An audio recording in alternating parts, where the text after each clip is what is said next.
Hello everyone, it's Hoplite Mike, I hope you're all well. Today we are looking at the Game of Thrones Fire and Blood mod for Medieval 2 Total War.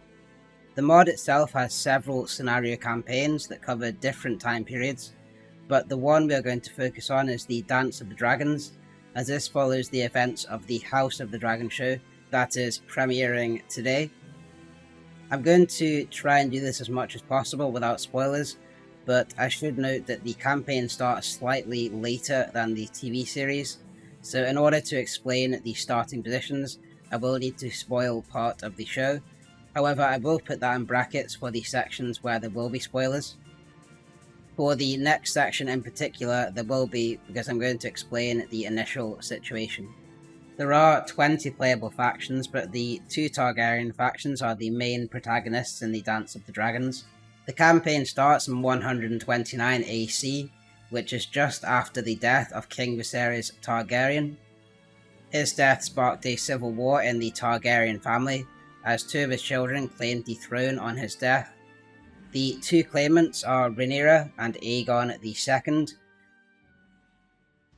Rhaenyra was his daughter from a previous marriage and also the nominated heir by Viserys. Her and her council resided in Dragonstone at the time of his death. Then we have Aegon Targaryen, the son of Alicent Hightower, who Viserys was married to at the time of his death. Alicent had Aegon crowned as King Aegon II in King's Landing following the passing of Viserys, which in turn led to the Targaryens splitting into two warring factions that fought over the Iron Throne, the Greens and the Blacks. The Black Targaryens, led by Rhaenyra, the rightful ruler assisted by Daemon Targaryen, have Dragonstone as their capital. Then you have the Greens, effectively led by Aegon Targaryen and assisted by Aemond Targaryen, the One-Eyed. They have King's Landing as their capital. You of course have all the other major houses that we know from the main show. Their significance in the campaign largely comes down to which side of the Targaryen family they are allied with. In general, the houses in the north and east, like the Starks, allied with Rhaenyra and the Blacks, whereas the houses in the west and south, like the Tyrells and Lannisters, allied with the Greens.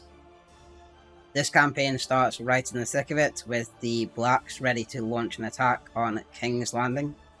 In terms of the campaign map, this is similar to the one from Westeros Total War 1.0.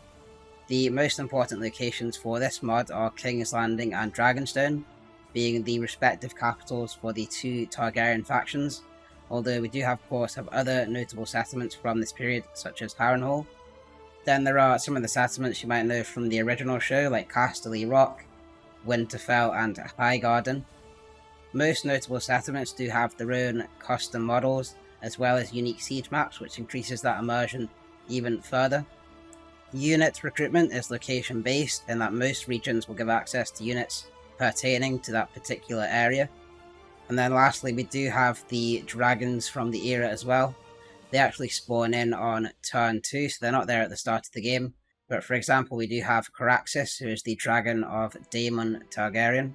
In terms of my thoughts on this mod after playing a couple of campaigns, I can say it's very enjoyable. It's a very comprehensive conversion mod. There's very little that breaks the immersion here. The rosters are fleshed out, the settlement models look excellent, and there's clearly been a lot of work put into the custom siege battle maps.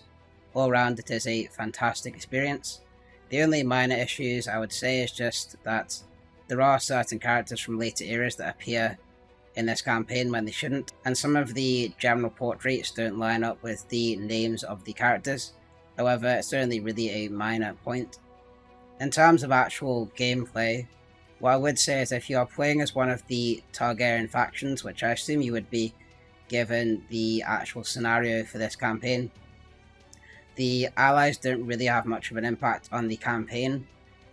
In the actual story, it was about getting the support of other houses to back up the claim for the crown for the different Targaryen factions. However, in this mod, it feels more like a small provincial campaign between the two Targaryen factions on a full Westeros map. The allies do come into play a little bit later, but usually by that point the other Targaryen faction has already been destroyed. However, that is more a limitation of the Total War system than being a criticism of the mod, because there's a lot more focus on war and battles than diplomacy. But it is relevant for how campaigns play out if you do want to play the mod. All round, I think they have done a fantastic job, and it's definitely an immersive experience.